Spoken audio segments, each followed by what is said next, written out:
Wake up, wake up, wake up, wake up. It's the Flow Show, no filter. What the thoughts, views, and opinions shared in the Flow Show, no filter are for educational and entertainment purposes only. I am not a professional. I am just good.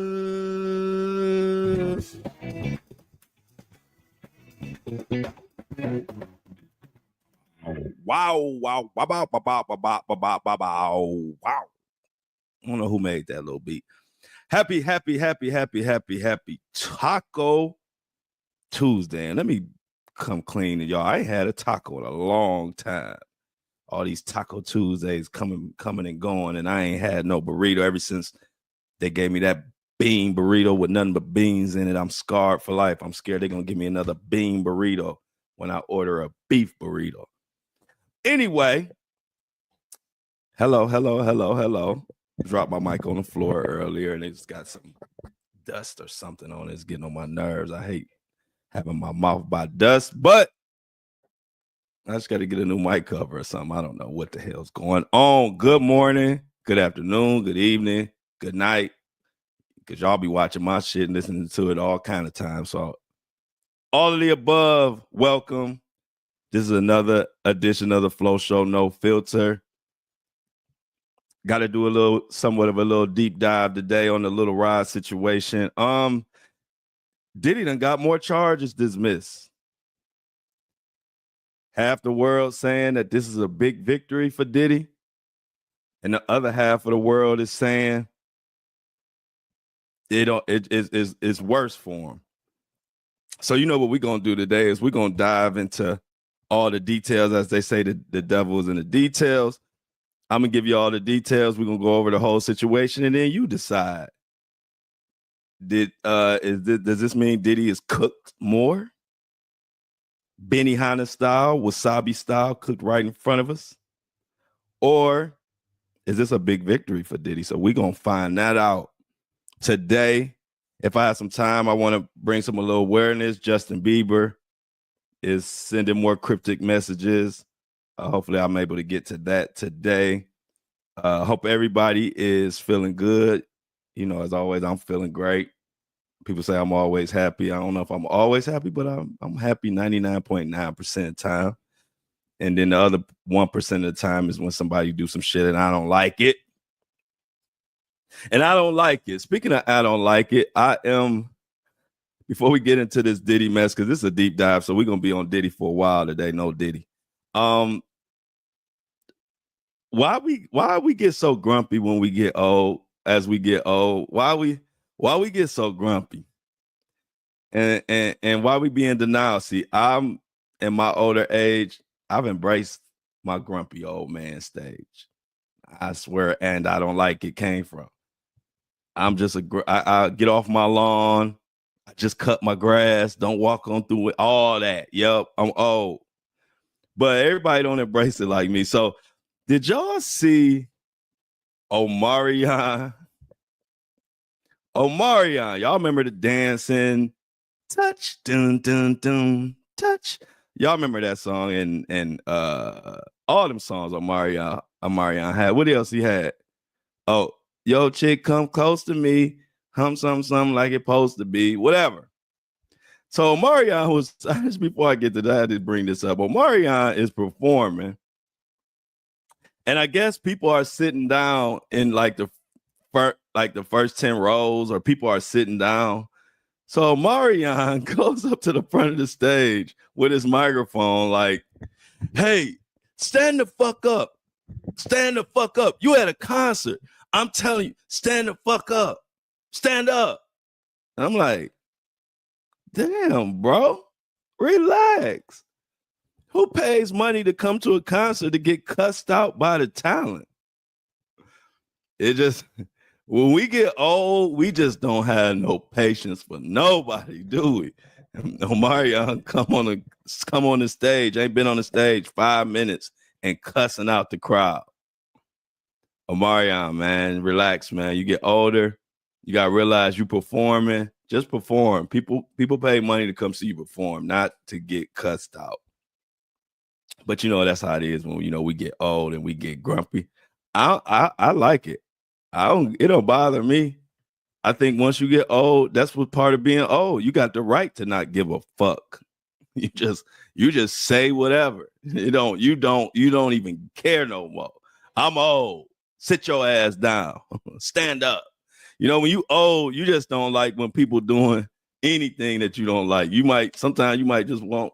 I remember my mom, I told y'all sometimes if it was just too many of us standing up in the house at once, my mom would just, y'all sit your ass down somewhere. It'd be like, why? I don't know. Just sit down.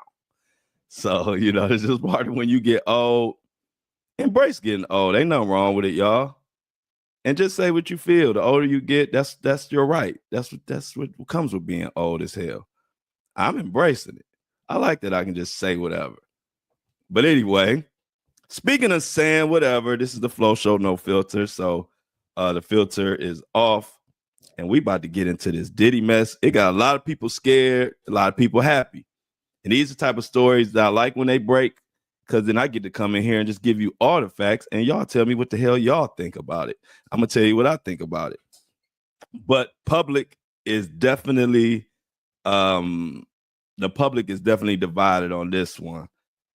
So what's going on? And also, don't let me forget to announce more tour information. I forgot yesterday. Y'all know sometimes I forget. I'm so busy trying to give you all the real info, y'all comfo, the Diddy news and everything else. Sometimes I forget my info. So don't let me forget today, y'all, to announce on the podcast some more tour information. So now, let's get into Mr. Mohawk Diddy himself. What do we got going on? Y'all remember the Little Rod case, the 30 lawsuit, the $30 million that Diddy was being sued for? He detailed a lot of stuff that went on at the Diddy mansion and Diddy world. All kind of nasty stuff. I don't got to repeat it to y'all. Just think of all the nastiest shit you can think of, and that will probably sum it up. Well, a lot of people believe that lawsuit has been the blueprint for the superseding indictment. A lot of people believe Lil Rod situation led to the raids. So that Lil Rod lawsuit is, I would say, up there as far as most important cases or lawsuits going on in the Diddy world. I would say that comes in second to Cassie. Cassie would be probably the most influential case or lawsuit that came across Diddy's desk. So Little Rod, we had some developments in the Little Rod lawsuit, and the judge dismissed half of the charges that was in the Little Rod lawsuit. And if you hoping and wishing for Diddy to be held accountable and justice to be served, you might want to tune in because some of these charges that were dropped, many feel might say something about the actual real trial, because a lot of these charges are kind of coinciding with each other. So let's get into this. Put your listening. I need your listening ears today. I'm gonna break down this Little Rod case. We're gonna break it down from the beginning to the end and see what the hell is going on with Diddy and what this means going forward. So in order to break it down, let's start.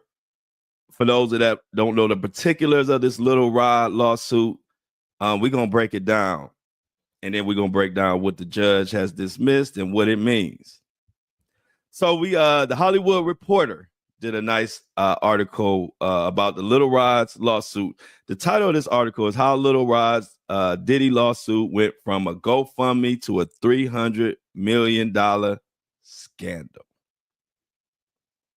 So this breaks it down. So let's get into it. So for years, It was remarks heard in certain corners of the music and fashion industry, specifically hip hop. Sean Diddy Combs emerged in the mid-90s, and for a while, he seemed to own it. The rumors of his excesses and tactics would bubble to the surface in a tweet. But what seemed implausible about such a high-profile player has now materialized into headline-making allegations involving sex trafficking under, younger people, forced spiked drinks, and compromising footage of celebrities that could be held as blackmail. Now, let's start in 2022, y'all. Grab my hand. We going on a walk today. Today we gonna breaking some shit down today. So keep your head on the swivel if you walking your dog. Like I always tell you, don't get so caught up in listening to me that you let a bad guy come get you and pick the poop up, please. So in 2022, Rodney Jones Jr., musician and producer, known as Lil Rod, he was hired by Combs to work on what will become the 2023 Love album. If y'all were watching Diddy and all of that in 2022, you remember he was making a big deal about bringing R&B back. Diddy was trying to basically rebrand himself as the R&B king. And he brought Lil Rod in to help him achieve that goal. So, since 2006, Jones had been into hip-hop production from his gospel. He come from the gospel world. So remember that about Lil Rod. He actually comes from the gospel world in music. And then he went on to do work with Diddy and others. In Chicago, he grew up playing music in the local church, sitting behind the drum kit. And this is when he was at the age of 5. By the age of 13, he was recording in studios in front of pianos, bass guitars, and in front of people like the Diddy Monster. By 18, Jones had performed on 30 plus albums. See, a lot of people, and that's why y'all come to the Flow Show, no filter. See, a lot of people are breaking down all the dirt, but we don't know nothing about Lil Rod, the actual person with this lawsuit. Breaking down this article, I'm sure a lot of people listening heard Lil Rod name, didn't know he came from a church background, didn't know he was doing music since he was 5 years old, playing instruments. So this just ain't no rag. This just ain't no Joe Blow Schmo who just woke up one day and started doing music and we don't know where the hell he came from or what type of guy he is. So keep that in mind as we break this shit down. By 18, like I said, he had performed on 30 plus albums. By 20, he moved forward to R&B and hip hop and had studio sessions with the likes of Jack Harlow, Mary J. Blige, and T-Pain. In interviews about his work, Jones' passion for music, production, and artistry is apparent. And I quote, "I love the whole creative process. I just love it," Jones told the outlet when asked about the joys of being an artist. "The best thing that could ever happen to me was having to fall and get back up. Look, whenever I lose, I try to figure it out. Why did I lose? How can I strengthen? How can I be better?" I totally agree with that. Y'all know I preach that every day on this show. Jones' complaint states that he was ultimately credited with producing 9 tracks on the album, on Diddy's album. The fruit of the 14 months ended in November 2023 when he spent time working with Combs in the studio. The album features a vast list of A-list guest stars. Over the year plus he spent helping make it, the artist and producer developed an unconventional relationship. Jones was living and traveling with Diddy, but he also became Diddy's videographer. He covered his day to day. Keep all this in your. I want you to remember all these certain facts, especially that he was his videographer. He went from being just his producer to his videographer, covering day to day. So he knew what was going on at all times. They were jet setting. He was around the biggest names. But what happened over these months? And how did it lead to a high-profile FBI raid on Diddy's properties? That is what we're about to get to. Jones' case was filed on February 26th in New York federal court. Little Rod Jones was seeking $30 million in restitution from the Diddy monster. In the lengthy filing, Jones levels damaging allegations against Diddy, saying that while working with him, he was sexually assaulted, allegedly forced by Combs to engage in sex acts. He was made to solicit sex workers. He was rubbed with a D, humiliated, and says he was repeatedly groped on his anus and genitals while Diddy was around. Jones also claims he is being cheated out of over $50,000 of work that he put in on Combs' album. And among his many allegations and accounts of troubling situations, the filing also state this: life has been detrimentally impacted ever since. And so, as you read this and you look, as we continue this article, you see that Lil Rod, despite Stevie J and different people trying to act like he just came out of nowhere, Lil Rod was around for a while. And if you're Diddy and you trust this man to be your videographer and he's your producer, obviously you have to have some level of trust for this guy. So, as we continue, Jones said he was cheated out of so much money. The mogul has also threatened the producer for more than a year, threatened his life, threatened if he ever try to come at him about the money or tell anything, he gonna do him like Tupac. It was scarcely seen in, but 3 weeks before filing the massive lawsuit, Jones had begun a GoFundMe, looking for financial help to take on Diddy, whom he indicated in no certain terms was ripping him off. So let me give you some context. So I've seen this happen, not just with Diddy. I'm not going to call out names, but other people with big money that hire producers and don't want to pay. People like Diddy, they feel like their payment is just you being around them. And so a lot of people who haven't been in these circles or seen the stuff that I've seen, you would say, well, Diddy has all this money. Why wouldn't he pay a producer? They all do this shit, y'all. And it don't make no sense, which is why they say the industry is cruel. I've seen people with just as much money as Diddy not pay producers who are struggling to pay their rent, working hard, and then somebody like Diddy will play games and not pay them. This is normal. So I'm just trying to let you know, because I do know there's a lot of people who haven't been close to the industry or close to people like Diddy and will say, well, why would he not pay him a producer? He has all this money. They do it all the time, y'all. You wouldn't even believe it. They do it more than you think. They do it. So let's continue.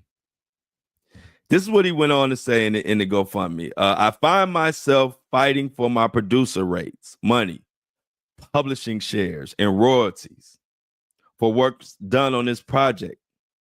Jones wrote in his plea for funding. For the better part of the past 6 months, my team and I have extended every opportunity we knew possible to have these matters addressed and resolved fairly, but in private. However, Diddy's negotiating tactics to stall communication, dry out my funds, and have me negotiating out of desperation or without a real means of fighting back has forced me here. Again, I've seen powerful people with money do this all the time. It sounds unbelievable because you think somebody got millions and billions. You like, why wouldn't they just pay this person? Y'all, they do this shit all the time, which is why I'm here. Now, of the funding drives, $50,000 was the goal. $5,000 had only been raised by April 11th. Everything in Jones' complaint amounts to some crazy mess. Mr. Jones is nothing more. This is from Diddy's attorneys. Mr. Jones is nothing more than a con man, shamelessly looking for an easy and undeserved payday. We have indisputable, incontrovertible proof that his claims are complete fabrications. Our attempts to share this proof with Mr. Jones' attorney, Tyrone Blackburn, have been ignored. We look forward to addressing these ridiculous claims in court and intend to take all appropriate action against all who are attempting to peddle them. And one thing I can say is Diddy's legal team, they said the same thing about Cassie, and then 5 minutes later, they were wiring over $50 million, allegedly. And so for Diddy, this wasn't just a one-off legal headache. He had all type of lawsuits coming in, as we know. We've been covering all of them, like a tsunami. Came in weeks after a settled case from Cassie.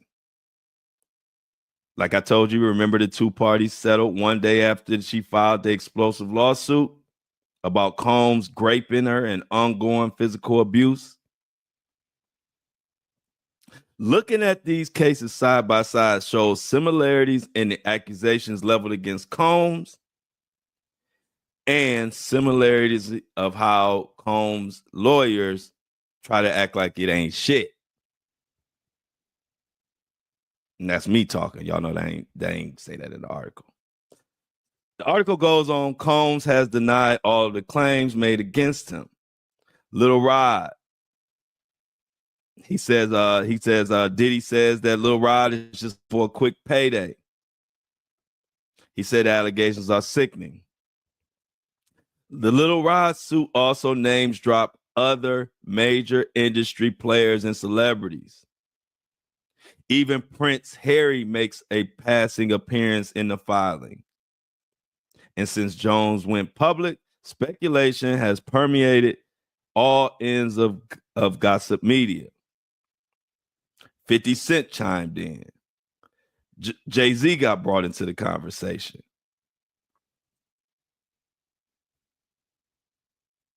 Abuse allegations surfaced against Young Miami. Young Miami, y'all know that's the rapper that was with Diddy for a minute. Lots and lots of people. Even Cuba Gooding Jr. If you remember, Lil Rod was the one that said Cuba Gooding Jr. I don't know if he grabbed his balls or something. He said Cuba Gooding Jr. did. He grabbed him and touched him or did some groping on a yacht. So there's a lot of names in this Lil Rod's lawsuit. Also, we get into the cameras. Lil Rod detailed the cameras and what the cameras caught and what the cameras detailed. So many different allegations all in one. And like I said, it's divided. Let's continue. So, out of all these names he name dropped, Cuba Gooding Jr., all of them nobody has really spoke out on it. The suit also alleged that the rapper and mogul had a habit of recording his guests. According to Jones' complaint, Diddy allegedly would hide cameras around his properties and was capturing the rich and famous engaging in private, trifling, nasty freak-offs. Jones now claims to have his own recordings from this capacity because he was the videographer. He said he has Diddy and his team engaging in serious illegal activity. This allegedly includes footage that Mr. Combs provided laced alcoholic beverage to youngins. And when I say youngins, you know what I mean. I'm talking in code. Sex workers. In the case's additional 25 pages filed in late March, Jones said he believes he was being groomed in an attempt to eventually be passed off to who I was just talking about, Cuba Gooding Jr. I told y'all we was going to be breaking some shit down today. Y'all look surprised.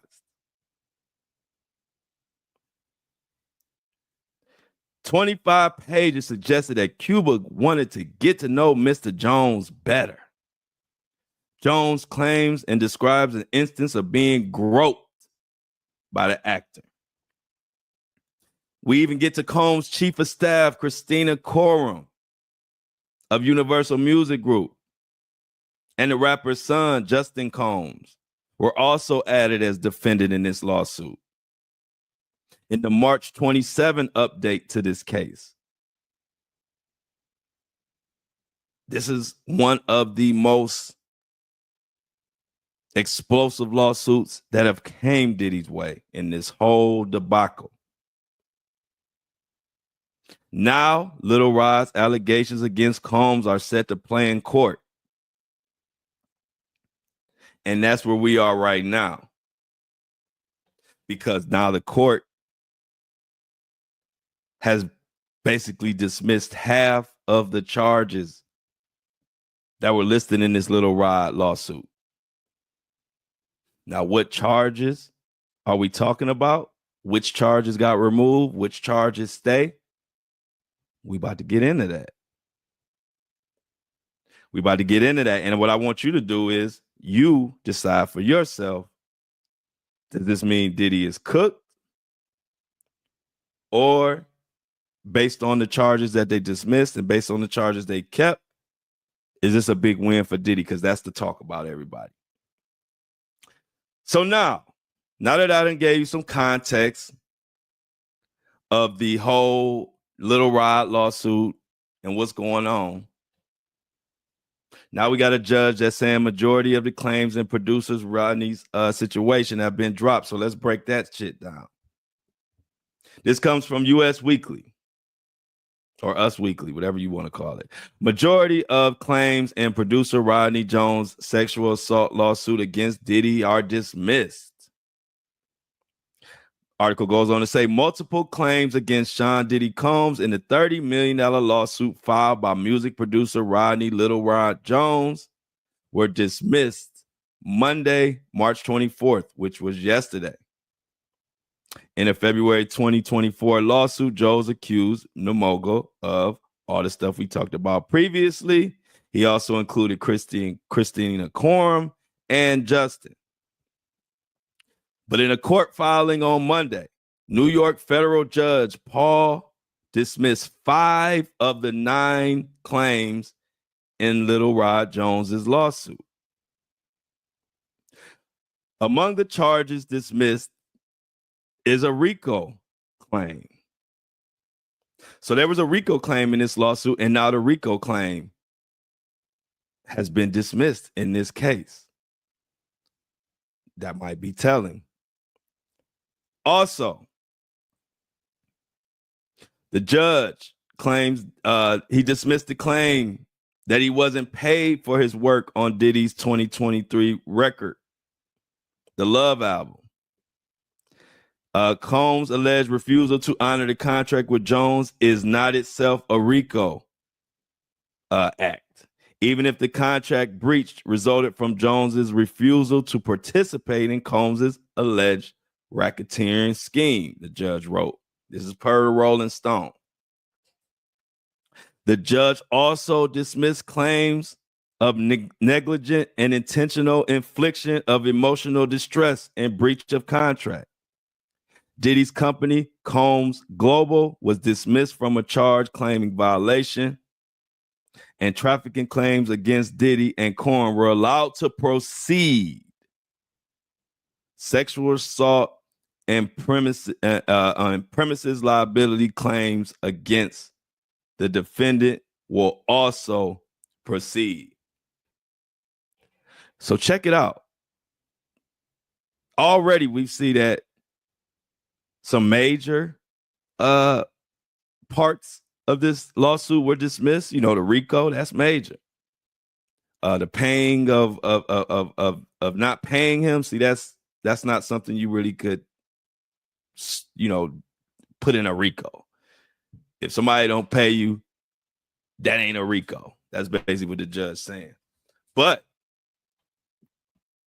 some serious charges remain. And the serious charges that remain are the trafficking claims that are against Diddy and Christina Korn, Diddy's chief of staff. Also, sexual assault and premises liability claims against the defendant will also proceed. To me, that's huge. Because if they have grounds to keep the part about Diddy and Christina Korn engaging in trafficking, oh, that's big. To me. Let's keep going. They say a win is a win. Playtime is over. Now it's time for discovery. This is Tyrone, Lil Rod Jones's lawyer, Tyrone Blackburn. Us Weekly has reached out to Diddy, but no response. So, according to court documents, the harassment and assault included consistent, unsolicited, and unauthorized groping and touching of his ass. At the time, Diddy's attorney denied everything, and they are moving forward. But for her part, Christina Korn last week denied claims. We went over that. Remember, we talked about Christina Korn came out denying, saying she didn't help Diddy. She basically is not the Ghislaine Maxwell to Sean Combs' Jeffrey Epstein. She went on to say 4 months, horrific accusations have made me put me in various lawsuits. And also these false allegations, this is Christina Korn talking, these false allegations of my involvement are causing irreparable and incalculable damage to my reputation and to my emotional well-being. She goes on to say, I haven't trafficked anybody, nor have I rugged anybody, with a D. She went on to continue, the idea that I could be accused of playing a role in or even being a bystander to the grape of anyone is beyond upsetting, disturbing, and unthinkable. This is not who I am, and my heart goes out to all the victims of SA. I'm confident that the allegations against me will be proven to be untrue. Sounds like a lot of word salad. Because if y'all remember, we heard Christina, literally, we heard her voice in those voice notes or text messages, telling people to clean up and do this and all that. Like, she is the freak off coordinator. And so all the stuff she says is never, she can't believe people think that. And she don't understand how people can think she will be caught up in this mess. Well, Christina, the judge, agrees with us. The judge over this lawsuit threw out RICO, threw out numerous charges. So let you know, if it wasn't credible, that judge was tossing it. But that judge probably kept the most incriminating and the biggest part of the whole lawsuit. The part about you, when I say you, I'm talking about Christina and Diddy work together to traffic, and that's what Christina was getting paid to do, allegedly. And so after breaking down Lil Rod's lawsuit, we know all the stories that we talked about before. Lil Rod saying that Diddy would be naked in the bathroom and having meetings while he's sitting there asshole naked. He having meetings about music and shit. Just nasty. So knowing with all that, I'm on the side of thinking that this ain't as big of a win for Diddy as he think. Now the Rico situation, hey, that's good for him to get out of that. I mean, as far as Diddy, that is a win. But the fact that the judge kept the part about Christina Korm, who is Diddy's chief of staff, trafficking with him, and didn't throw that out, that got me paying attention. And if y'all remember, I said Christina, I believe, is going to be a huge part of this case. I believe she's going to be called to testify. I believe she's already working. You know why I know she's working? Anytime you have evidence that the person is involved, black and white evidence, we hear her voice. She coordinated the freak offs and the Wild King Nights or whatever the hell they want to call those little trifling shindigs. Whatever. But she is on the same breath talking about she didn't do anything. She would never do anything. She wouldn't be a bystander. So in her mind, she don't even know why Diddy locked up. In her mind, she's playing like the naive role. So anytime you see somebody who has kind of caught red-handed, but at the same time saying they didn't do anything, oh, you can bet your bottom dollar.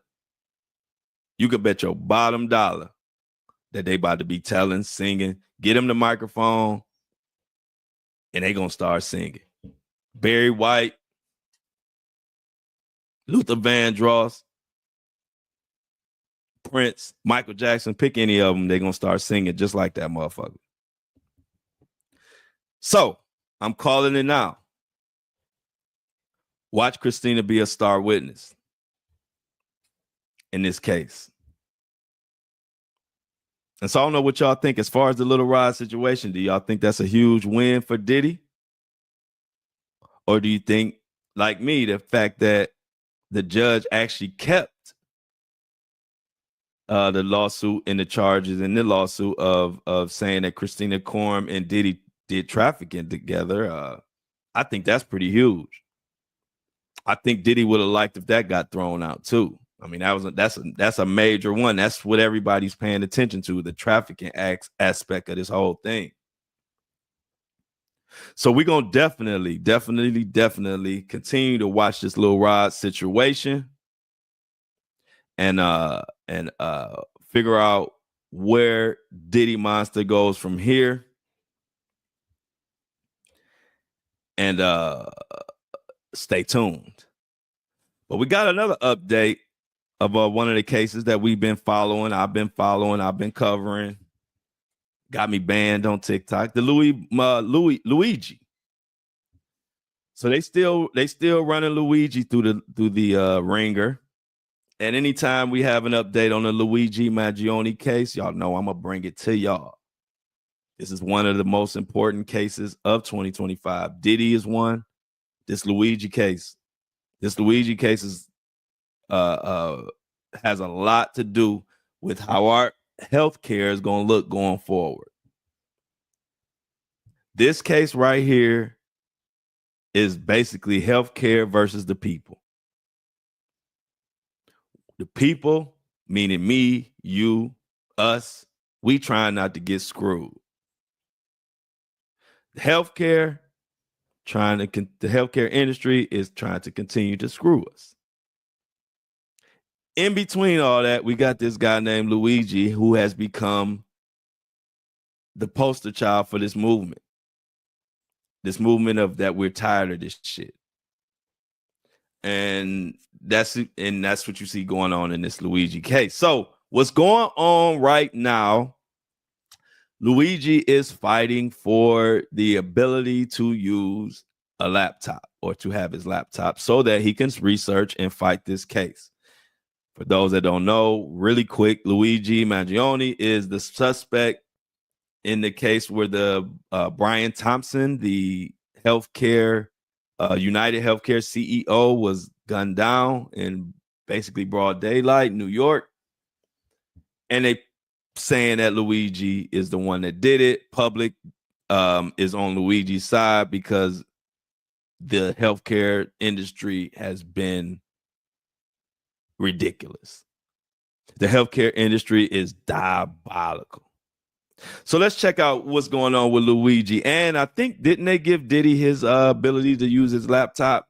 So I'm pretty sure Luigi should be granted his ability to use his laptop or have his laptop so he can defend himself as he works with his attorneys. But I'm telling y'all, this is a crazy situation, this Luigi case. So check it out. This comes from Fox News. I told y'all I spread it around. I don't know, some of these publications, I have certain publications I really don't like, but I don't want to use just one publication, so I try to mix it around. So today I'm using Fox News for the Luigi situation. It says Luigi Mangione wants a laptop in jail cell to properly help him prepare his defense, according to his lawyer. A court filing made public late on Monday showed that Luigi wants a laptop for legal purposes, according to the Associated Press. His lawyers proposed that one be configured for him so that he can view documents and other materials related to his huge murder case. Prosecutors with the Manhattan District Attorney's Office are frowning on the laptop request. What the hell is y'all frowning about? See, this is what the hell? A man can't have a fucking laptop. Prosecutors are frowning at a laptop request for somebody trying to defend themselves. Let me continue before I get turned. They about to put me on 10. I ain't even a third of the way through this month. Okay, so as they say, witnesses have been threatened, according to Luigi's lawyers via the AP, through the defense, even though these alleged threats have no connection to Luigi. So basically, they are blaming Luigi for witnesses being threatened because people don't want to see Luigi go down. The people want to see the shady ass United Healthcare system go down. So let's continue. And I think we will have time to discuss a little bit of what's going on with Justin Bieber, because I'm looking at the time. We're doing pretty good today. So get through this Luigi update, and then we're going to go into the Justin Bieber situation and go from there. So if Luigi is approved to have a laptop, it will be extremely limited with no access to the internet, games, movies, or other entertainment, according to the court filing. He would, however, have access to more than 15,000 pages of documents and thousands of hours of videos related to the case. Now, if he is not approved, he can view all of the same material when he meets with his lawyers. But they argue that there are not enough visiting hours in the day for Luigi to do what he needs to do to properly help prepare a defense. Now, if y'all remember, I told y'all that they're going to do everything they can to throw the book, the kitchen sink, and everything else at Luigi to try to make a point to us that y'all just sit down and relax. We, as the health industry, are going to continue to screw y'all over and we're gonna show y'all how much we trying to screw y'all over, because we're gonna try to screw over this case and make sure that this is not a fair trial. I'm watching this laptop shit like a hawk because, first of all, Diddy is able to have his laptop, and not even just because of Diddy. I think you should be able to have a laptop, especially if they configure it where you can't get online and do stuff that they want to do for the protection. I'm with all that. But give Luigi a damn laptop. He fighting for his life. He looking at life, maybe death. I don't know. You mean to tell me I can't have a fucking laptop to fight for my freedom? No. So we're gonna pay attention to this. I want to know what the outcome of this is. Because it sounds like I already told y'all, the fix is in. They are looking at this case as a way to send a message to us. And the message is, we don't care what happened. We are going to continue to get over on y'all when it comes to this healthcare situation. But the thing I like about the people is the people been standing up. And y'all know that Luigi got what, over $400,000 towards his defense. People are just behind him. And I told y'all, before it even came to this laptop thing and other situations, they are going to try to do whatever they can to railroad the shit out of Luigi. So we just got to do our best to keep the awareness up, keep watching this case, and pay attention to everything. Because if you notice, it's like a secret. Like, not many people are even talking about Luigi. I'm going to continue to talk about it and bring awareness to it, because it's an important case. It's not about gossiping, or it's not about just being a pain in the system's ass. We just know that this is an important case, and we know how our government likes to paint narratives, control the narrative, and just do us any kind of way. And it's good to see that we're not fucking going for it. And I appreciate y'all for bringing awareness to all the stuff we talk about, because this is one of the ones that I'm going to continue every freaking update that come. I'm going to let the world know what's going on with Luigi. I'm not telling nobody how to think. I'm just giving you the information so you can think. And given this information, we, for the first time, well, I don't think, let me check and make sure, but we don't have a subscribers of the day today. But I want to encourage everybody to subscribe to the podcast. Help us keep the lights on, and help us continue to bring truth, keep truth alive. And the only way we can keep truth alive is by y'all subscribing. The subscription link is in the description of the notes, however you're listening or watching this. If you're watching it on YouTube or Facebook, look in the description. You'll see the Buzzsprout link. That is how you subscribe to this podcast. Also, grab you some And I Don't Like It merch and the Flow Show No Filter merch on my site, andidon'tlikeit.com. That's my Shopify. Check it out. It supports the movement, keeps it going. And like I told y'all, subscribe now. Don't wait to subscribe when the Diddy trial. Don't wait till end of April to subscribe, because the subscription price will be higher then, as we will need to pay for the back and forth trips to New York, because I will be going inside of the courtroom. Like I told y'all, I'll be able to describe the back of Diddy's head. I might even go in there with a piece of paper and them drawing. You know how they have those people drawing? I might just draw some shit in there, because, you know, my memory, I could remember stuff in my head. So I don't have to write too many notes, but I might draw a picture of Diddy for y'all. But yeah, in all seriousness, make sure y'all subscribe. Y'all know we're going to be the leaders of the whole Diddy trial. All the Diddy information. I have a correspondent who covers all of these cases, and he is in the trenches on every last case. He's in the courtroom. He's outside the courtroom. He's shoving cameras in people's face, asking questions. His name is his name is Dennis. He is very aggressive, and I've been knowing him for quite some time, and he is like a big bro or uncle to me. And he is going to make sure that we have all access to the Diddy trial. So make sure you subscribe. Also, don't want to forget, before we go to the Justin Bieber situation, the tour. I need more people. I've been getting a lot of feedback, but I need more feedback right now. The cities that I'm hearing from the most, and those are the cities that we will definitely be lining up first. We got Detroit, Las Vegas, Chicago. I'm gonna say it again: Detroit, Las Vegas, Chicago. They've been representing, so those will be definitely top 3 on the tour.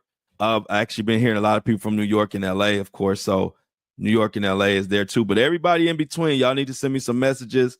I've been getting a lot of messages from like the Carolinas, North Carolina, South Carolina. So continue to pour them in, because as you let me know where I need to come, this is how I'm mapping out the whole tour. So as of right now, the fans that are being the loudest are my Detroit fans, my Las Vegas fans, and my Chicago fans. So y'all are on the thing. So definitely, y'all, the Flow Show No Filter tour. I'm doing a live broadcast in your city, meet and greet, question and answer, karaoke, good music, good vibes, kind of like a 90s vibe type of thing. We're going to have a good time. The main goal of the Flow Show No Filter live tour is to bring good fun back. Just a good fun, good vibe, a place where everybody gonna feel comfortable, kind of like this podcast. So look out for the tour, whether you DM me, whether you leave it in the comments, whether you put it in the fan mail, however you contact me, or if you in the And I Don't Like It Army on Facebook, let me know where I need to come to. I need to hear from you, so I appreciate that. So let's keep it moving. We like to keep it moving. Justin. Damn, Justin. Every time, it's getting to the point, and I could imagine how he feels. It's getting to the point where, like, once a week at least, Justin Bieber is dropping some cryptic message that got us all wondering, what is he talking about? And this week didn't disappoint. So I don't know if you saw it, but Justin Bieber got everybody up in arms last night. And what happened? Well, what happened was he shared a cryptic Instagram post. He got like almost 300 million, 500 million followers. And the first image shows shipping containers. But when you zoom in, you can see a small baby seen lying on a blanket. Then there's another image of a childhood photo of Bieber, accompanied by the caption, "I have anger issues, but I want to grow up and not react so much." Is he trying to tell us something? Well, I did some digging of the post, because I can tell, I feel like Justin Bieber wants to say stuff that he can't say. And he can't say it for different reasons, for a variety of reasons. He can't say it perhaps because of legal reasons. He might not be able to say what he wants to say because of intimidation or threats towards his life, his wife's life, his family, whoever, children. But whatever the reason is, I really get the vibe that he is trying to say as much as he can without overstepping whatever boundary he has been given. Because when I did some research on that, and I found this out. The scene of the shipping containers is from the movie The Transporter. Do y'all know what the y'all remember the movie Transporter? It came out in 2002. This was Mohawk Diddy era. This was, early 2000s. The Mohawk was out of control. And people always ask why I call him Mohawk Diddy. If you remember, Mohawk Diddy was unstoppable, a menace.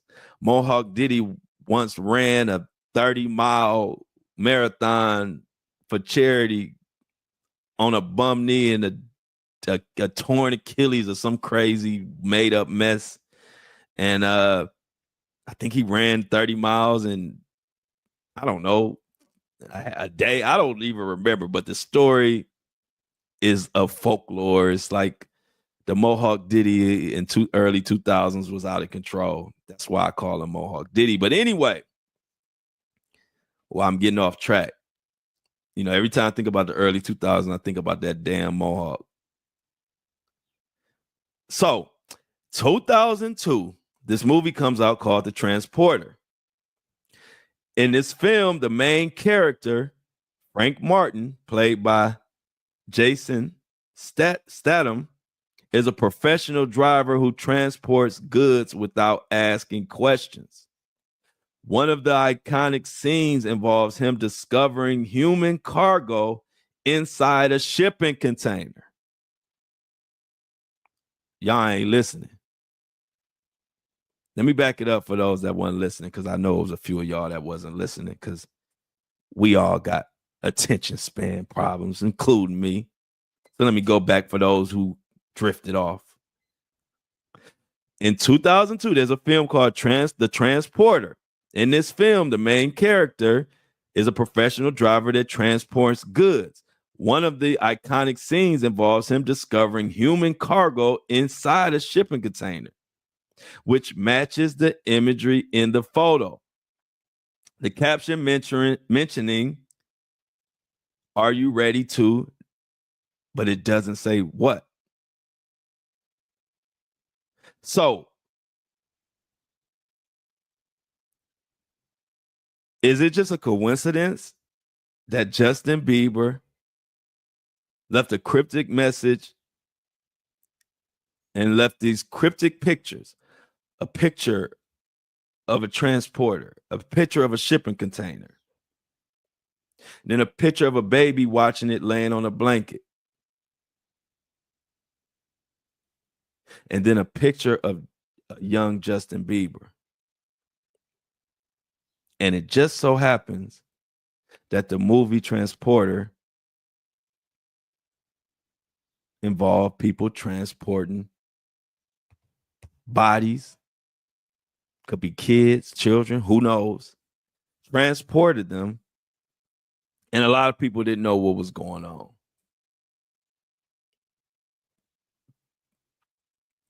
That's a hell of a cryptic message from Justin Bieber. I can't say exactly what it means, but I can tell you it's definitely something to it. I don't think it's a coincidence that he used the movie The Transporter in that cryptic message.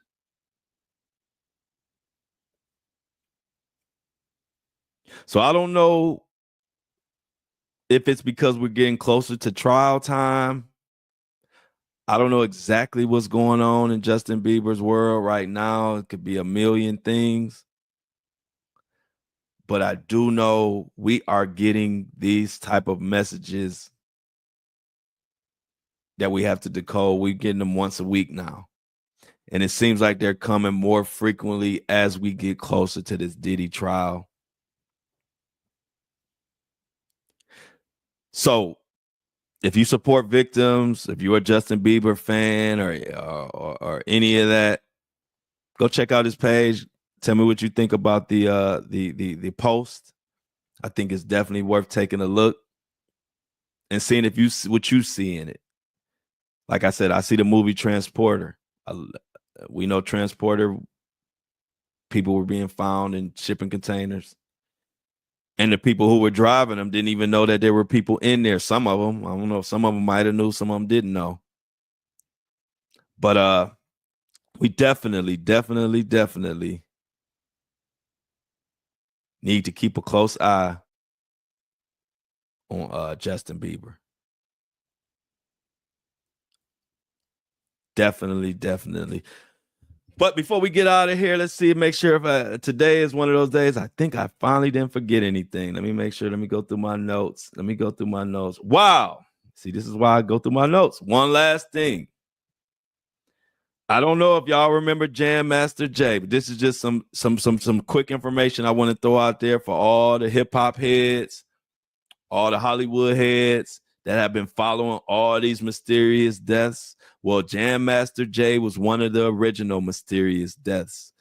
Jam Master Jay was most known for he being a DJ of Run DMC. But a lot of people don't know. Take out that old stuff. He had some new stuff he was tied to. Jam Master Jay was the person who taught 50 Cent how to write a rap song. I repeat, because you know I told you this for entertainment and educational purposes. I'm here to educate.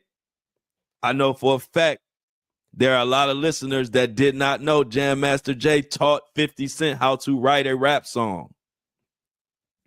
50 went to Jam Master Jay. He didn't know anything about bars, 16 bars. He didn't know anything about hooks. He didn't know anything about verses. He didn't know none of that.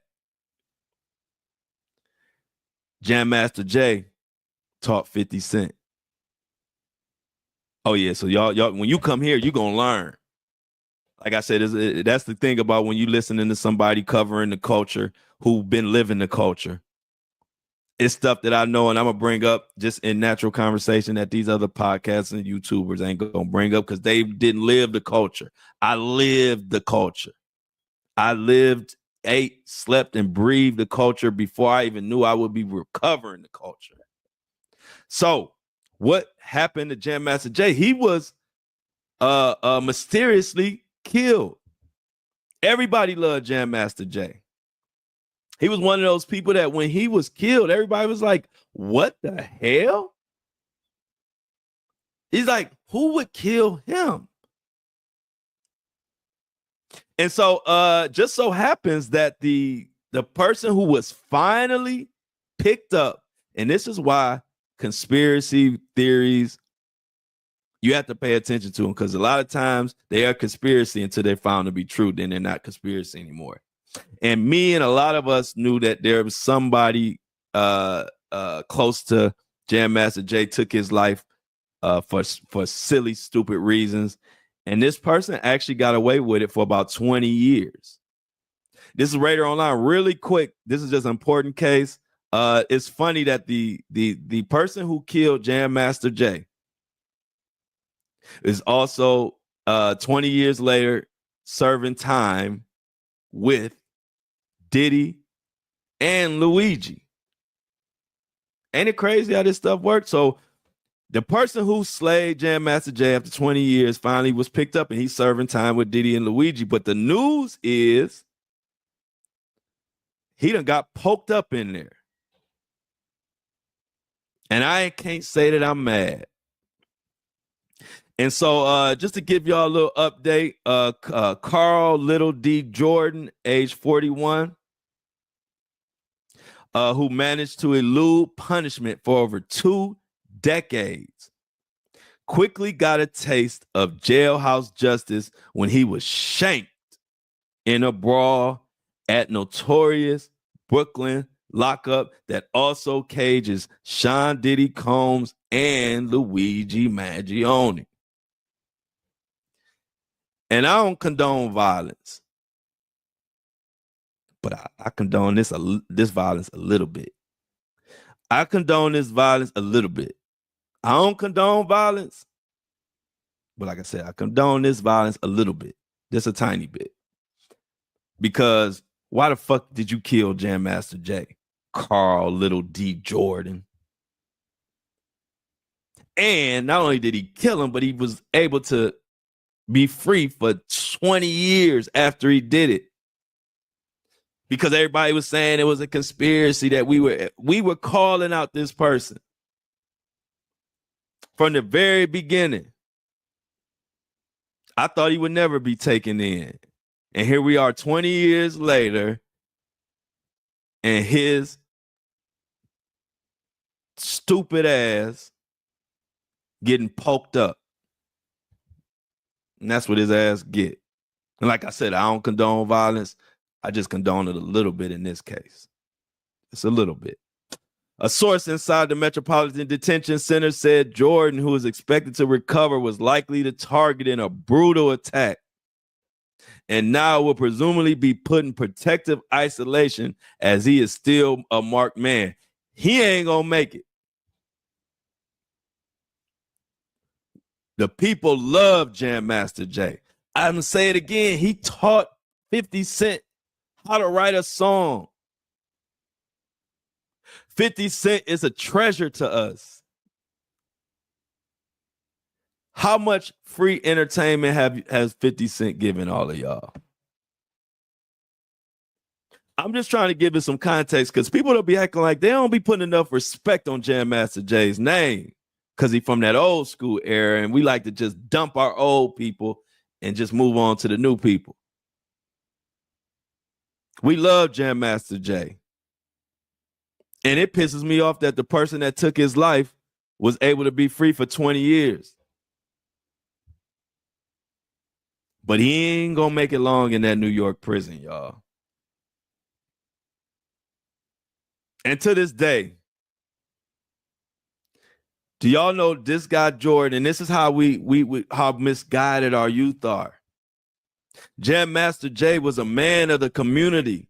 Jam Master Jay taught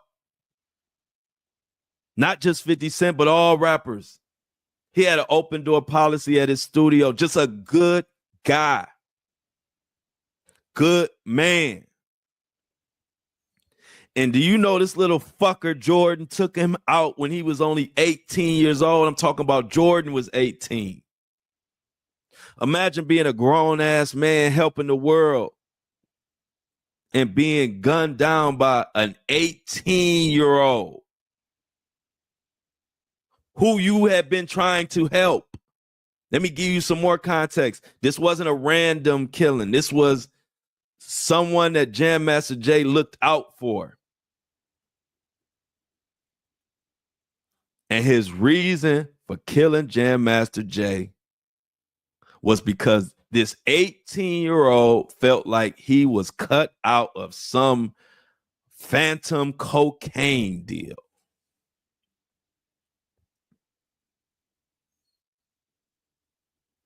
He broke into Jam Master Jay recording studio while the great was in there recording and making music and doing what he loved. He broke in there and gunned him down. And he was finally brought to justice because an onlooker, a witness, finally stood his ground and told detectives and police what he saw.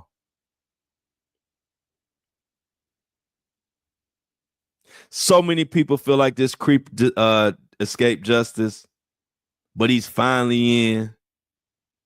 And I hope he I hope he in there for life if he make it, because I'm gonna tell you one thing, not only just us, but New York especially love Jam Master Jay. Which is why I had to bring it to y'all today. I'm glad that I had time to tell y'all about that situation, because that is one of the original mysterious cases. I remember it like it was yesterday when it came across the TV screen that Jam Master Jay had been killed. It was like, huh? How somebody that don't bother nobody. But karma a motherfucker, and they poking him up in that jail left and right. But we're going to wrap it up right there today, y'all. I appreciate y'all. Much love. Make sure you subscribe to the Flow Show No Filter. If you want to join me live in the live studio audience, come check me out live on YouTube at 7:30 a.m. when I'm recording it. Y'all know I keep it so real with my community. Y'all see the podcast live, and when it's done, I don't have to edit it. I don't take nothing out. Y'all see it all. So appreciate it. Apple and Spotify. Check out the Flow Show No Filter on Apple and Spotify. As you know, we just crossed the 100,000 downloads threshold, which makes us a powerhouse in the podcast game. The Flow Show No Filter top 5%.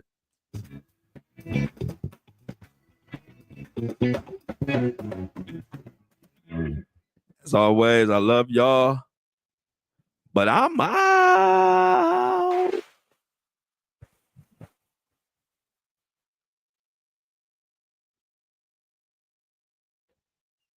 Justice for Jam Master Jay. Woo! Another one done.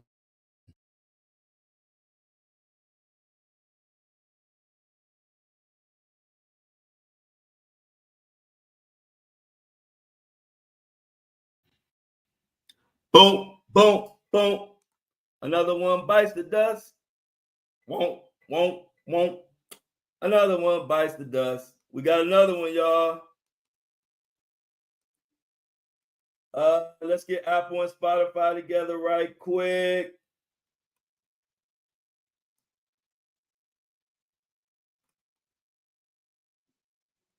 What do we have here?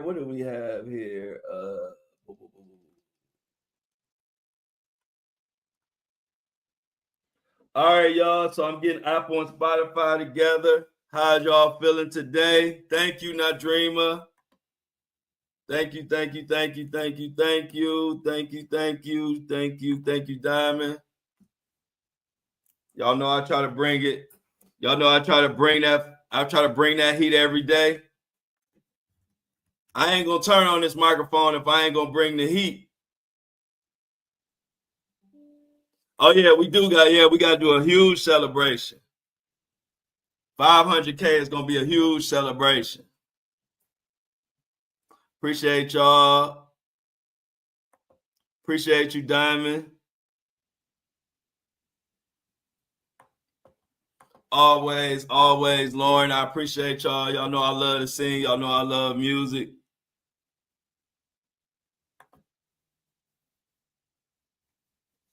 Oh, you always gonna keep JB. I've always been a big JB fan. To be honest, I've always been a big JB fan. I loved his voice always. Like I said, his song "Lonely" is one of my all-time favorite. So appreciate all of y'all. Let me get Buzzsprout going. Hold on, give me 1 second.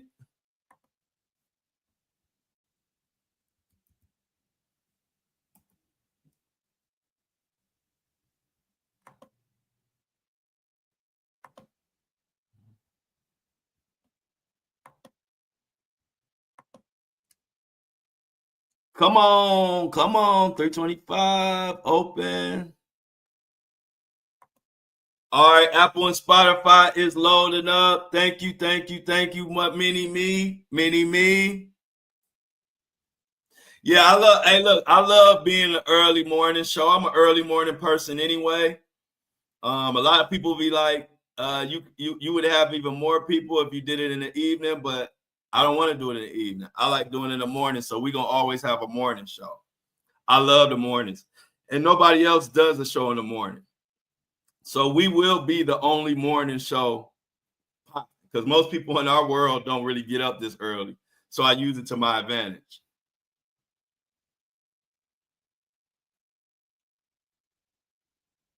Oh yeah, that song is very emotional, Shauna. C-Tuck, what you know about Hutch? Thanks, Lauren. Lauren said this was an awesome show, Flo. For real, you're doing great. No wonder you hit 100K independently so quick. You're one of a kind, my dude. Appreciate that, Lauren. Oh wow, y'all. This is sad. We got sad news, y'all. Thursday will be Mini Me's last day in the live because she returns to work Friday, y'all. Mona, we're gonna be sad. This is for my homie.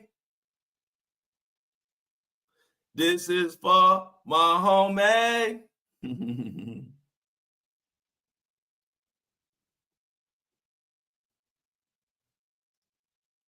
No, Mona, you gotta tell your job. You gotta tell your job that they gotta give you a break from 7:30 to 9:30. You gotta tell them we got something important that we do at 7:30 to 9:30.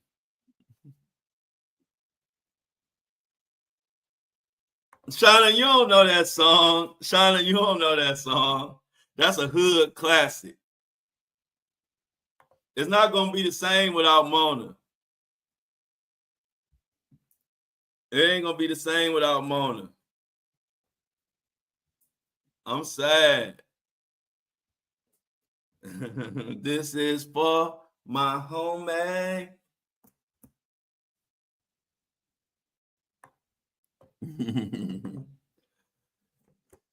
Oh yeah, y'all. What a good show. I'm glad y'all enjoyed today's show.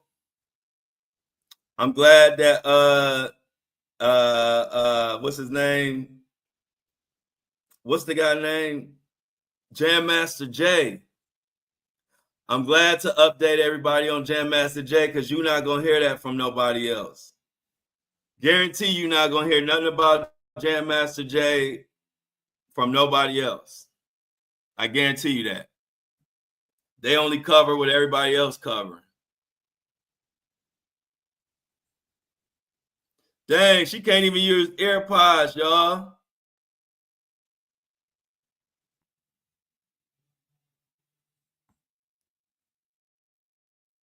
Whatever. Hey, Shauna, you must have just looked up the you must have just what you call it, Shazammed it. You must have just Shazammed it. Yeah, hey, look. Hey, Mona, you gotta tell them every day. You gotta tell them it's emergency. Emergency just happened at 7:30, and the emergency will be over at 9:30.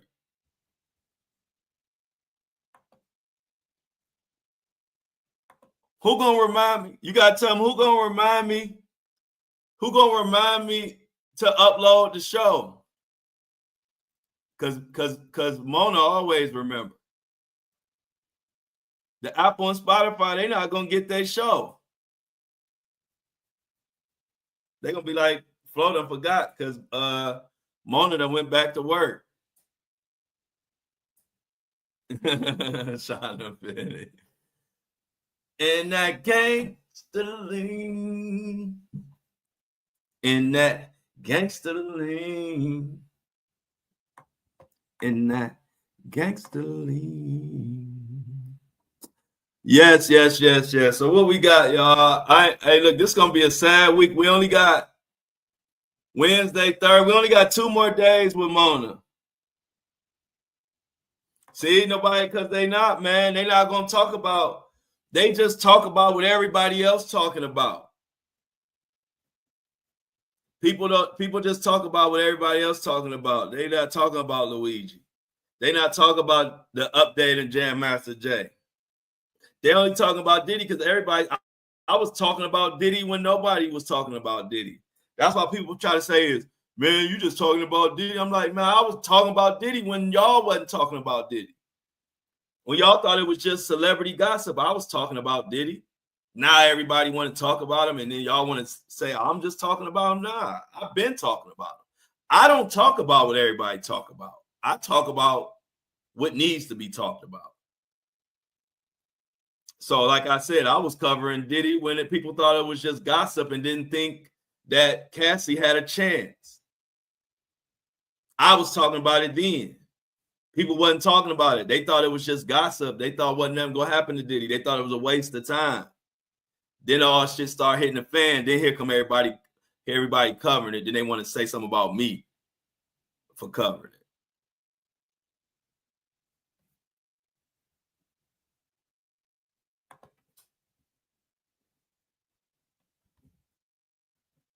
Mona, we ain't gonna like that.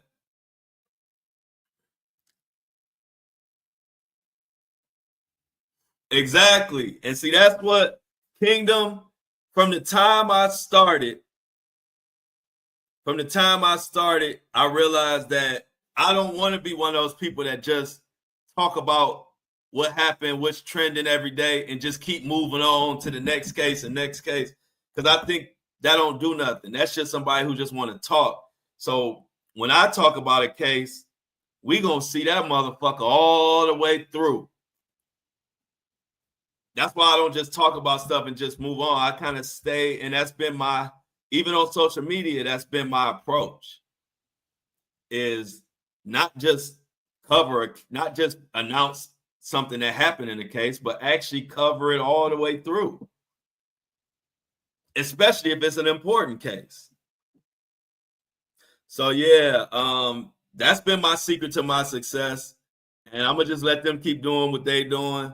But people enjoy what I do, and I just don't, because to me, that's the difference between gossiping and actually really covering a case and having impact. Gossiping is you just talk about it and move on, and every day you wake up and just say whatever the new trending story is. So tomorrow you wake up and say this happened, that happened, and the next day this happened, and you just keep moving on. To me, that's more like gossiping. When you cover it and trying to get solutions, giving the people every single update and covering the case all the way through, that ain't no gossip. That's impactful shit. And we here to make an impact. So I've never been the one. Other people can do that. I don't talk against it, but I ain't just gonna be waking up covering shit, talking about everybody's bad news, and then just keep going on to the next bad news and the next bad news and don't even update. I would never do that.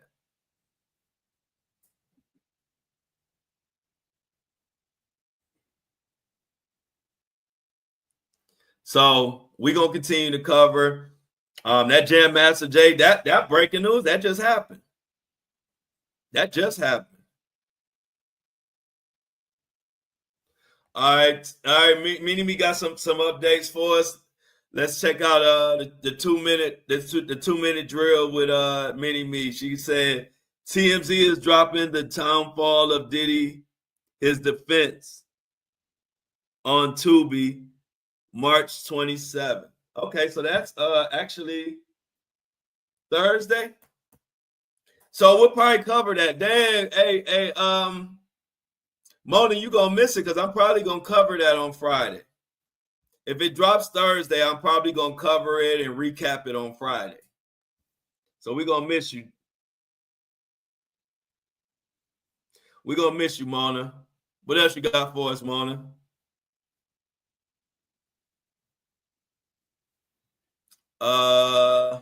Let's see if is it still going?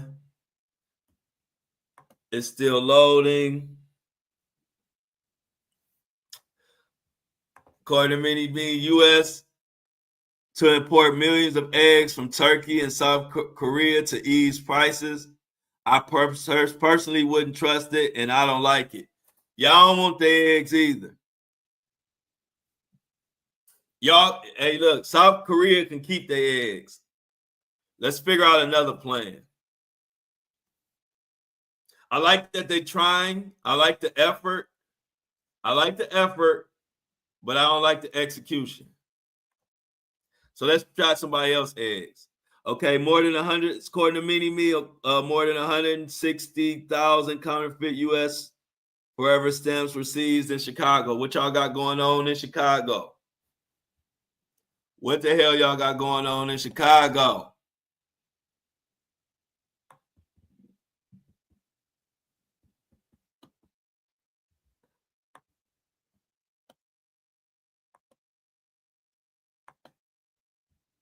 You know who I think we missing today? I think we Jennifer and my mind drawing a blank. Jennifer and Amy. I don't think I seen Jennifer and Amy today. I seen Jennifer last night in the And I Don't Like It Army on Facebook. It's so many people joining the And I Don't Like It Army. It's crazy.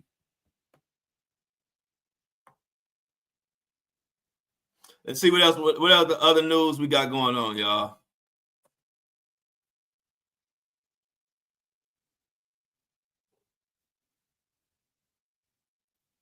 Oh, they working? Yeah, I figured they were. I was just noticing, just saying. I noticed that I didn't see them. We gotta work. We gotta work. Still loading. Still loading.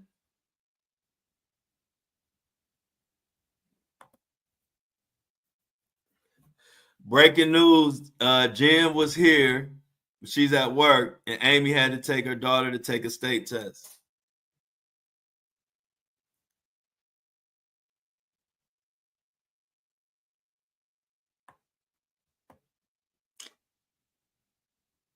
I don't know why ain't nobody else talking about Luigi, man. Ain't nobody talking about Luigi, but they really was taking people accounts and stuff. They were taking people accounts and stuff away.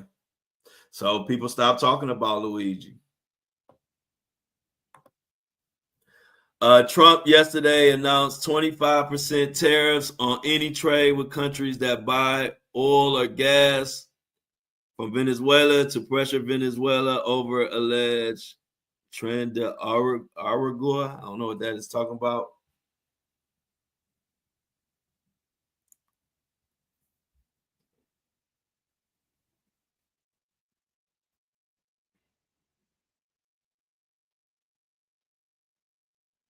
Right. Yeah, I actually thought it was Wednesday. I was like, damn, this week going by fast, but then it was Tuesday. I was like, oh no, it ain't. It's going by slow. I thought it was Wednesday today. I was about to say happy hump day.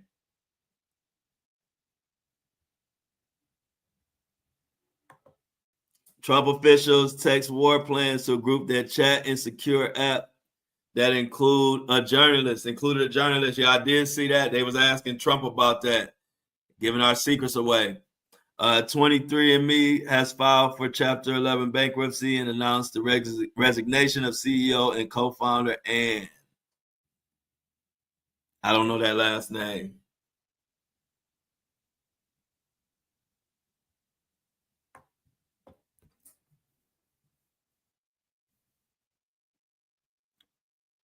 What is going on with the news? What else did we have in here that I didn't? Is there anything else I didn't talk about? Jam Master Jay.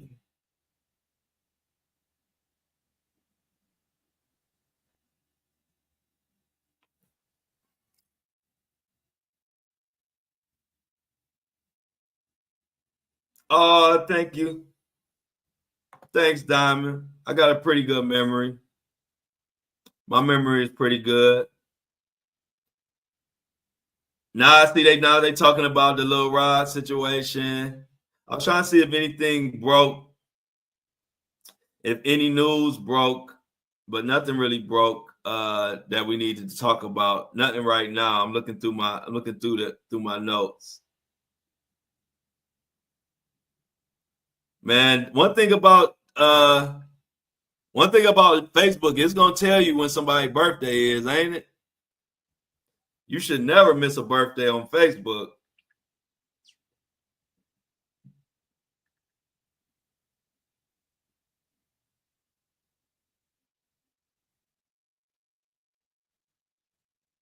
Oh, thank you. Yes. So yeah, we just getting into it. I'm about to see before we get out of here. What else? What else we got going on? Hey, did y'all see the United Airlines flight had to make a U-turn 2 hours in to the flight because the pilot forgot their passport, and they only gave passengers $15 for meal vouchers. Um, it says the United Airlines flight bound for Shanghai had to turn back mid-journey after the pilot realized they didn't have their passport. The flight carrying 257 passengers departed LAX around 2 p.m. on Saturday on their 13 and a half hour trip to China. And after nearly 2 hours in the air, the plane had to turn around and landed in San Francisco. A passenger vented on X about the inconvenience and said, $15? Man, you just added 5 hours onto a 13-hour trip. and you only gonna give me $15, and I don't like. I would take that $15 and shove it up United's. You know what?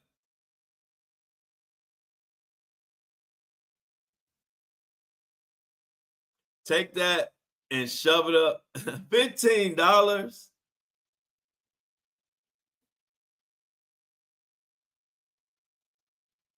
$15. That is, they should have gave them a lot more than that. And why is you leaving your passport, man?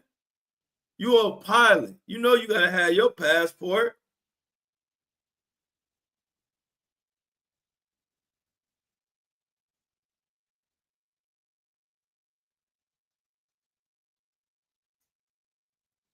Red Man saying he ain't hanging out with Method Man no more. Omarion still cussing people out. Did y'all see Omarion cussing people out on stage? That shit was funny.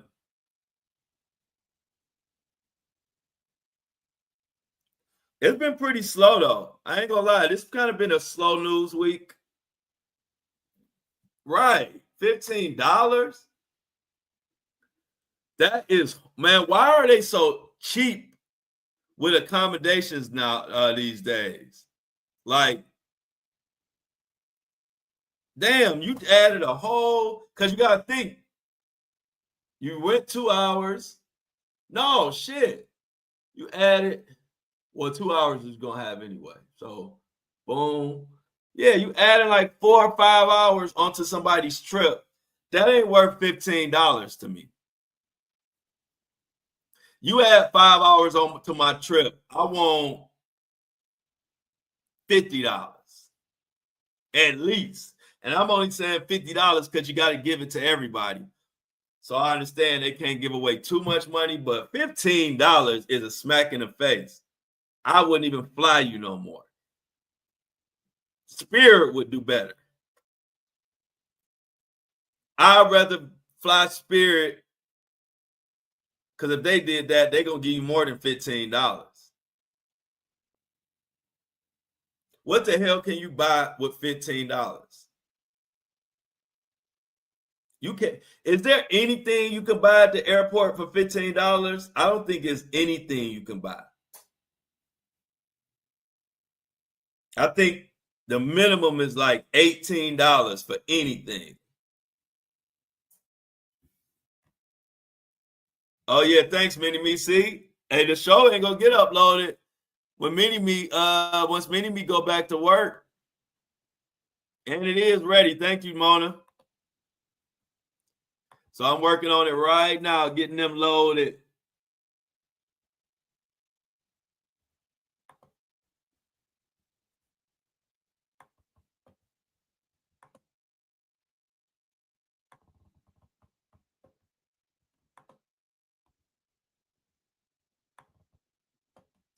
Boo-ba-doo-ba-doo-ba-doo-ba-doo. All right, I'm getting them all loaded, y'all. Be patient. Let's have some patience, guys. Episode contains explicit material. Boom, boom, boom. Save it. Publish it. Boom. Apple and Spotify are officially up thanks to Mona. Oh yeah, they can get a pack of gum. That's a good idea. They can get a pack of gum. So they put 15 hours, 5 extra hours on a 14-hour flight, and they can get a pack of gum. Yeah, what we gonna do without Mona? The whole Apple and Spotify show wouldn't even been uploaded today if it wasn't for Mona.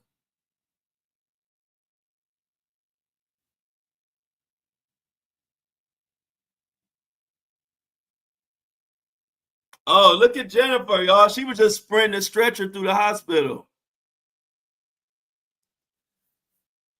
Jennifer was just flying through the hall, y'all.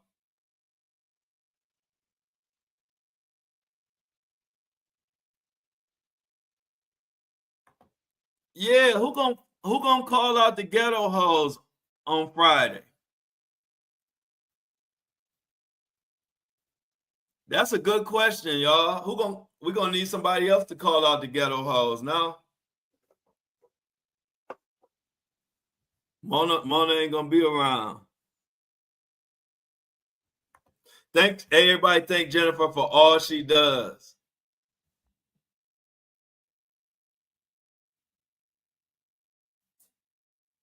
Yep, Shauna, you gonna have to bring all the news that Mona bring.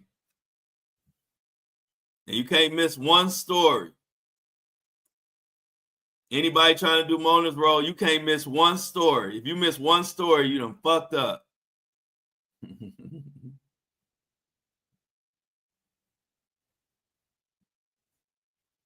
Michelle said Amy will call out the ghetto hoes. All right, cool. Long as we got the ghetto hoes covered. Great.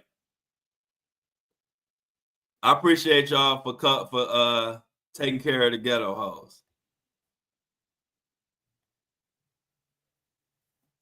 But yeah, we are going to continue. Tour going good. Had some good conversations yesterday. This tour about to be crazy. I'm excited, and I might have some early dates too, because people are kind of wanting me to do some stuff in May. So I'm gonna keep you all posted, but I might be doing some stuff in May. Just like some meetups. So I keep you all posted. I'll know more as this week progresses, but it's a lot going on, y'all.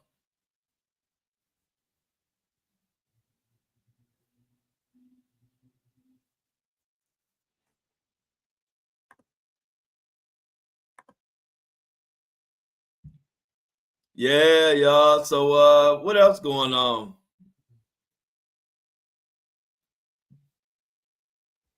Oh yeah, this tour about to be fire. It's gonna be better than anybody else's podcast tour. I guarantee that. It's gonna make everybody else's live podcast tour look like a school assembly. Y'all remember those boring assemblies used to have in school? Y'all go to the whatever the big auditorium was, and you get some good sleep.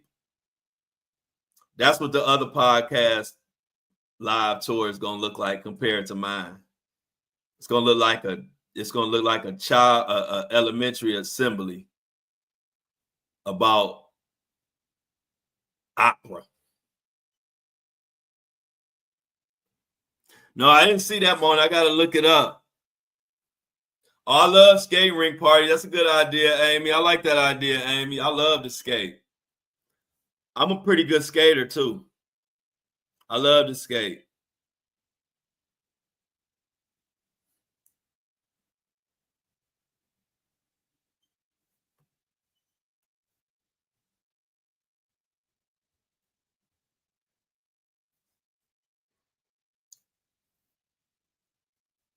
Yeah. Oh yeah, you know they're gonna copy. You know they're gonna copy. But the only thing you can't copy is because you gotta have it. And the Flow Show No Filter has it. You gotta have the it factor. If your show don't have the it factor, ain't no point in touring. Ain't nobody gonna want to come see it. The Flow Show has the it factor. You can't describe it. You just know it got it. And so we're gonna take this puppy on the fucking road. We taking this on the road.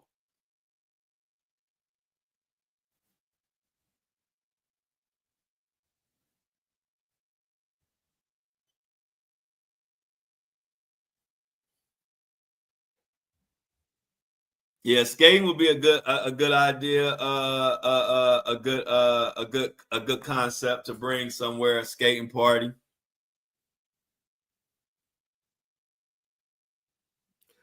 I could do a live episode at a skating rink.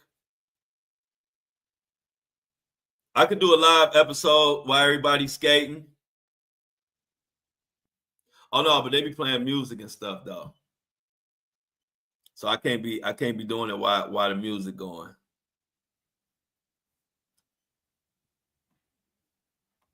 We're not didn't that dreamer have to get out of here?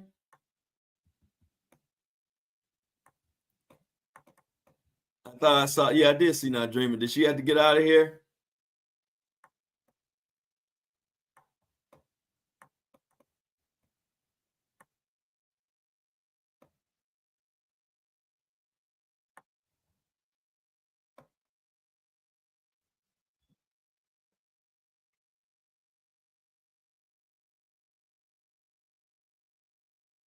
Amy said they can rent a whole skating rink out there for $100.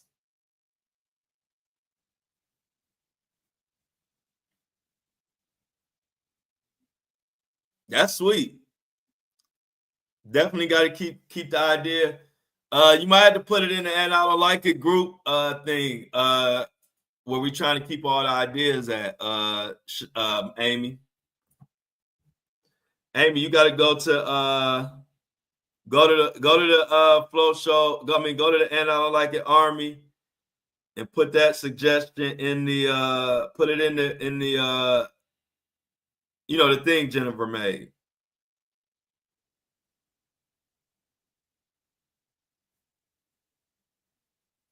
Diamond got her skateboard. That's what's up.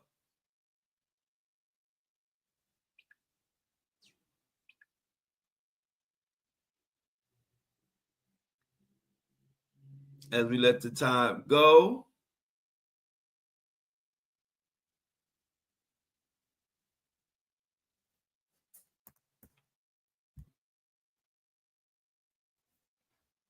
Yeah, put it in the tour chat.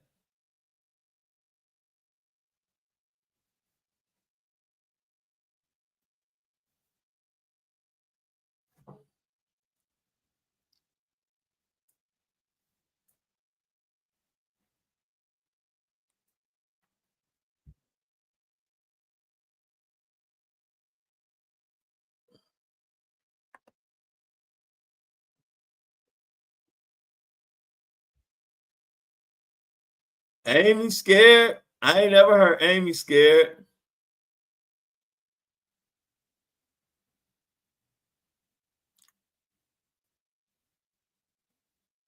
Yeah, it's gonna be crazy. So I like the skating ideas.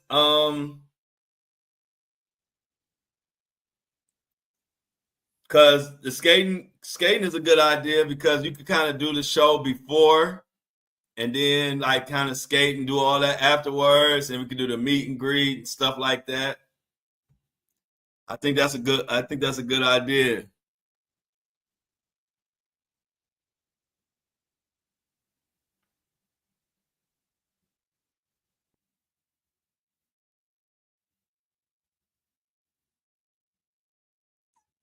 Oh yeah, have you been to a black I've been to the Black Rodeo. It comes to Detroit. I never been there. Is it nice? Is the Black Rodeo in Detroit nice? I literally never been there.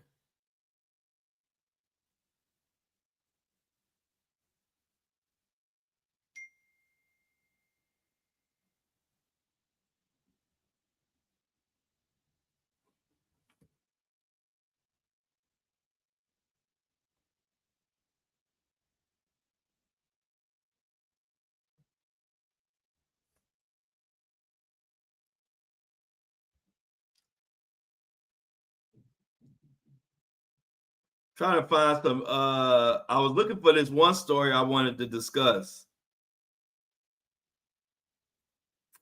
100 grams of Fenty and over 250 grams of Coca-Cola was just seized in Cleveland during a drug bust. Wow, what are they doing in my city, y'all? Any Wendy Williams news? What's going on with Wendy? She still locked up? Anybody heard any recent updates on Wendy?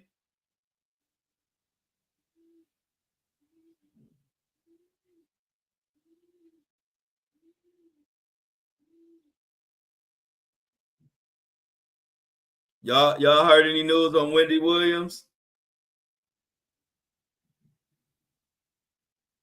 I haven't seen any updates. I've been looking, but I haven't seen any updates on Wendy Williams. But when it comes through, I'm gonna definitely let y'all know. I was trying to see if y'all saw any Wendy Williams. One thing I do know is they are destroying these Teslas, y'all.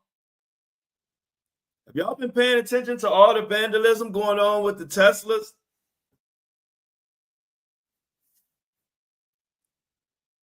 They are setting the Teslas on fire. They are destroying them, beating them.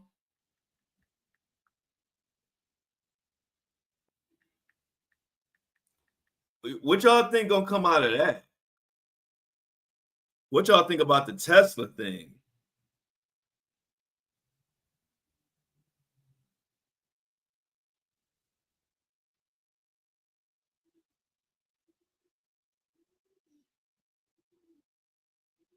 Dang, they got people who just walking up to their Teslas, y'all, and the Teslas just keyed. They taking key and just running through all the Teslas.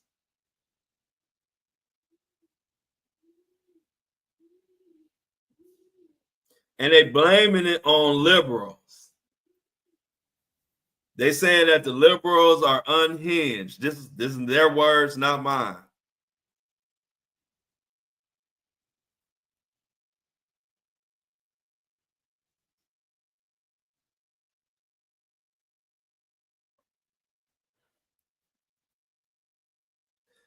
Dang, so they got one. Hey, look, they got one person, y'all. He was walking, he walked by the Tesla, he keyed the Tesla car, and then he walked into his apartment. He didn't know that the Tesla was recording him the whole time. So this nigga, he about to go to jail.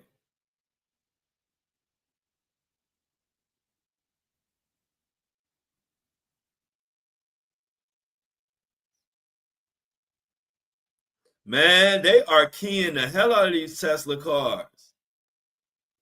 They keying them, they setting them on fire.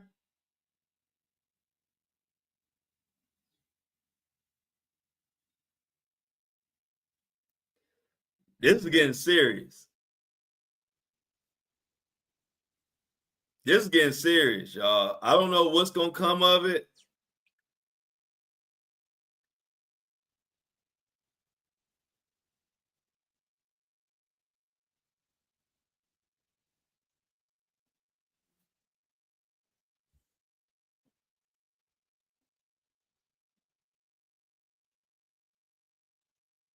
Wow. Yeah, they going crazy with these Teslas, man. They're going crazy with these Teslas.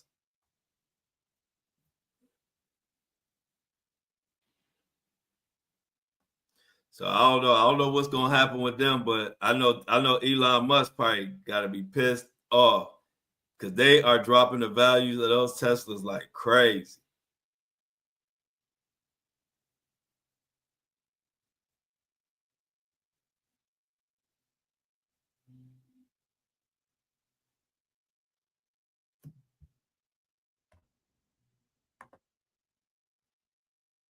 What is Amy talking about? Pick me up with one arm, with one arm.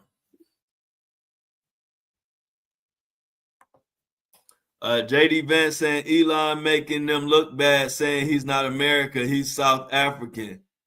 Why is he still here? They want Elon gone.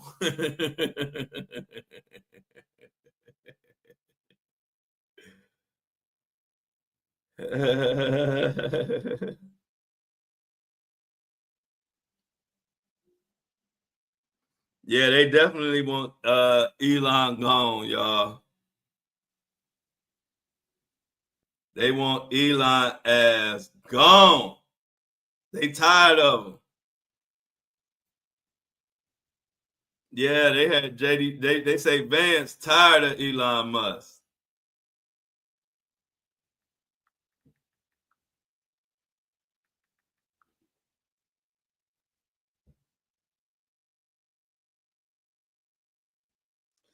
Y'all seen this leaked audio of JD Vance talking about Elon and how he's not an elected official and how he's running the country? He isn't even American. JD Vance been going off, but the leaked audio ain't real. But they do know that JD Vance really is not feeling Elon. But just so y'all know, that leaked audio is not real. They saying that leaked audio is AI.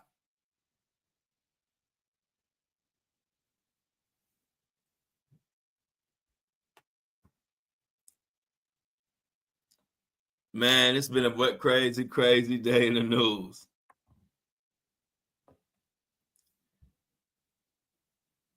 See what I'm gonna do today. What is today? Today is Tuesday. Y'all, let's get out of here. Be easy, everybody. Let's get the amounts in the chat. Let's get the amounts in the chat. We about to get the hell up out of here. I don't know if I see my boy Kobe, Amy, Shauna, Mini Me, everybody in the building, Jennifer, everybody.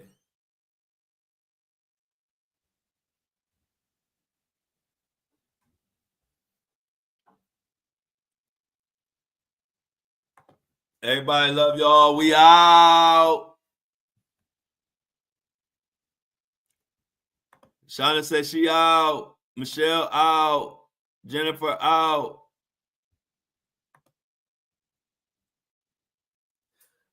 Hey, y'all, be safe. Thanks for rocking with me for another show, The Flow Show No Filter, every day at 7:30 a.m. on YouTube, or you can catch us on Apple and Spotify and all the other major podcast platforms. We kicking ass and we taking names. I'm out. Happy Taco Tuesday. Make sure y'all comment when this is over. The only one that knows how to comment when this closes is Lauren. So somebody else, y'all need to, when this live is over, come back to it and leave a comment in the comment section. It's very simple. Love y'all.